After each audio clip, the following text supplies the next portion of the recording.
Welcome to the Promach video on how to install a machine configuration into Pronest LT.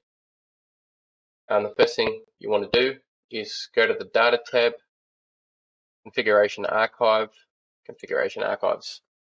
So it'll open up showing the two that I have installed already.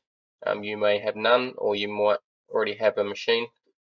That's beside the point. The first thing you need to click is where are my archives stored, which will bring up a folder in which you will need to paste the file which was provided by us, which for this example we will install the Promach 85, which I can simply move to Configuration Archives, select folder, and there it is here. Now next step is to click Restore, and yes.